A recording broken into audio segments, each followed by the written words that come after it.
नमस्कार.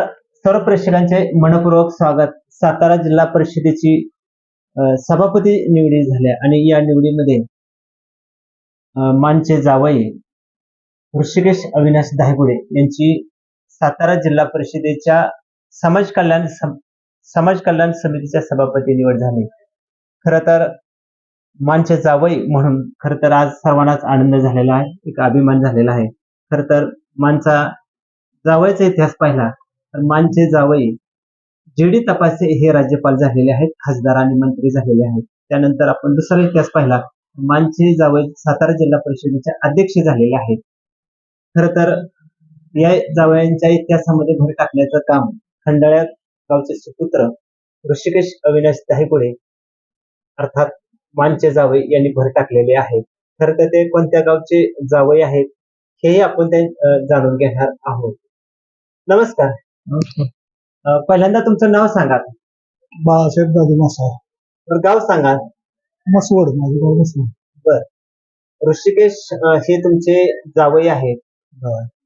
ज्यावेळेला सातारा जिल्हा परिषदेच्या सभापती समाज कल्याण समितीच्या सभापती निवड झाली आपल्या जावयाची, त्यावेळेला काय तुम्हाला वाटलं, काय मनात भावना आली? मनापासून आनंद झाला की त्यांच्या कष्टाचं त्यांना फळ मिळालं आणि त्यांच्या पूर्वीपासून त्यांचा जो जिल्हा परिषद गट असेल किंवा तालुक्यात त्यांचं जे वर्चस्व होतं त्यांनी काम केलं होतं, त्यांना कुठेतरी न्याय मिळाला असं मी म्हणतो. खर तर राजकीय वारसा ऋषिकेश यांना काय आहे? राजकीय वारसा त्यांचा वडील पंचायत समिती सभापती होते, जिल्हा परिषद सदस्य होते, अनेक पदावर त्यांनी वडिलांनी काम केलं होतं. त्यांचं गेली 10-12 वर्षापूर्वी अपघाती निधन झाल्यानंतर ऋषिकेश भैया लहान होते. त्यांच्या आईने त्यांना लहानाचं मोठं शिक्षण दिलं आणि लहानाचं मोठं केलं. त्या ह्याच्यात त्यांनी प्रपंच बघत बघत त्यांचा जिल्हा परिषद गटामधील सर्व लोकांच्या अडचणीत त्यांनी दुर्लक्ष होऊ दिलं नाही. वडिलांच्या पश्चात त्यांच्या आईने बऱ्यापैकी लोकांच्या संपर्कात राहून लोकांच्या अडचणीला धावून गेल्या. त्या अनुषंगाने त्यांनी 2-3 वेळा तिथं नेतृत्व केलं. त्याच्यानंतर ऋषिकेश भैयांना आता लोकांनी प्रतिसाद दिला आणि चांगल्या पदाने निवडून दिले. ऋषीबाई आपल्या ऋषिकेश आहे, त्यांचं वडिलांचं सांगितलं, पण आजोबांना पण थोडा राजकीय वारसा जोपासलेला आहे ना त्यांचा. त्यांच्या आजोबांच्या काळात आमचा काय फार संपर्क नव्हता. त्यांच्या आजोबा पण विधान परिषदेवर 6 वर्ष आमदार होते.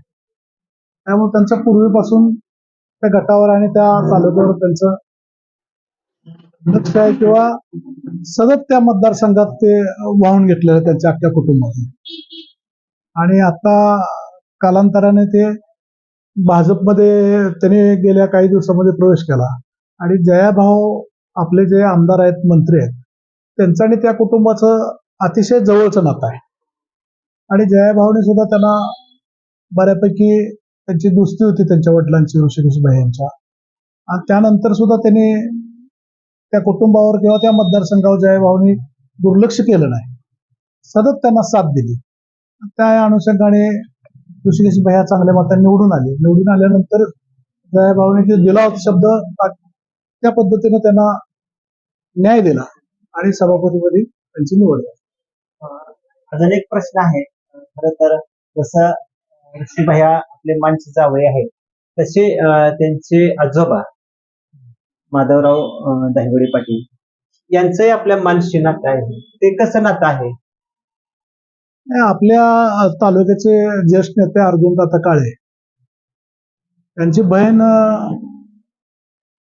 आहेऱ्यात दिली होती. आम्हाला पूर्वी काय फारसा म्हणजे परिचय नव्हता, पण माधवराव धायगुडे जे आमदार होते ते अर्जुन तात्यांचे दाजीच होते. त्यांच्यानंतर मग त्यांचे चिरंजीव खंडाळा तालुक्यातलं राजकारण बघायला लागले, जिल्हा परिषद सदस्य झाले अविनाश भाऊ. आणि त्यांचं काही कालानंतर अपघाती निधन झाल्यानंतर परत त्यांच्या सुविध पत्नी वंदनाताईंनी तो मतदारसंघ बऱ्यापैकी सांभाळला. त्यानंतर आता मुलगा कर्तृत्वात आल्यानंतर मुलाला त्यांनी उभा केलं आणि मग ते हे अशापर्यंत आले. असे आजोबाचा वारसा वडिलांनी म्हणजे आजोबाचा वारसा थेट नातवापर्यंत आलेला आहे तोपर्यंत आलेलं आहे. आणि पूर्ण कुटुंबानं राजकीय वारसा जोपासला वेगवेगळ्या संस्थांवर काम केलेलं आहे. तर एक सांगा, तुमचं आणि ऋषीबाईंचं काय कसं नातं आहे? खरं तर मगाशी मी सांगितलेलंच आहे, जावई आहेत. बरोबर. ते केव्हा निर्माण झालं आणि कसं आहे ना? आम्ही तिघं भाऊ एकत्र राहतो इथं मसवडमध्येच. मसवडमध्येच आमचं प्रॉपर घर आणि शेती इथंच आहे. आणि माझ्या मोठ्या भावाची मुलगी ऋषिकेश भैयांना दिली गेली 4 वर्षापूर्वी. 4 वर्ष.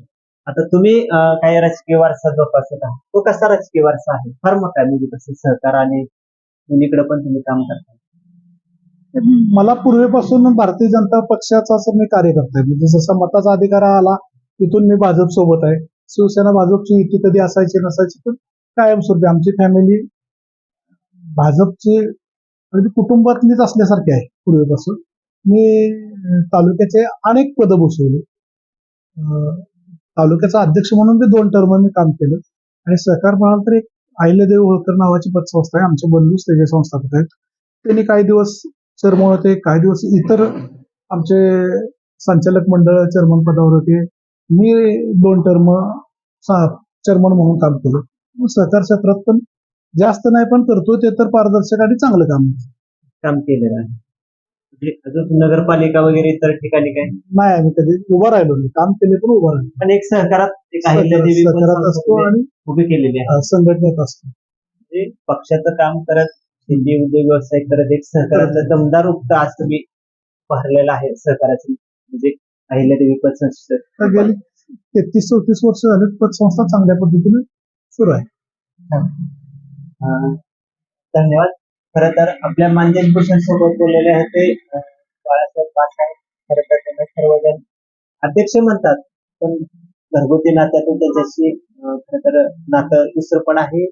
अध्यक्ष आणि तात्याच्या या नात्यातून आपण त्यांच्याशी संवाद साधलेला आहे. आपल्या मानदेश भूषण सोबत आहेत ते मानदेश श्रीनाथ न्यूजचे संपादक म्हणून शिंगाडे आहेत. खरं तर मानचा इतिहास पहिल्यांदाच मी सांगितलेला आहे आणि मानच्या इतिहासामध्ये जावईने वेगवेगळ्या क्षेत्रात काम करणार आहे. त्यांनी भर टाकलेले आहे आणि आताच खरं तर महाराष्ट्र राज्याचे ग्रामीण विकास मंत्री नामदार जयकुमार गोरे भाऊ यांचे अविनाश दायगुडे हे मित्र होते. खरं तर मित्राचा सहवास जयकुमार गोरे भाऊ यांना लाभलेला आहे आणि एक मित्राचा मुलगा आज सातारा जिल्हा परिषदेच्या समाज कल्याण समितीचे सभापती निवड केलेली आहे. जयकुमार गोरे भाऊ यांनी खरं तर मित्राचा जसा शब्द पाळला तसा मानचा जावई सुद्धा एक समाज कल्याण सभापती पदी निवड करून एक मानच्या जावयाला एक संधी काम करण्याची संधी दिलेली आहे. खरं तर मानदेश भूषणशी तात्या बोललेले आहेत. तात्याने मनपूर्वक धन्यवाद आणि मानच्या जावयांच्या भावी वाटचालीस मनपूर्वक शुभेच्छा. धन्यवाद. बघा काय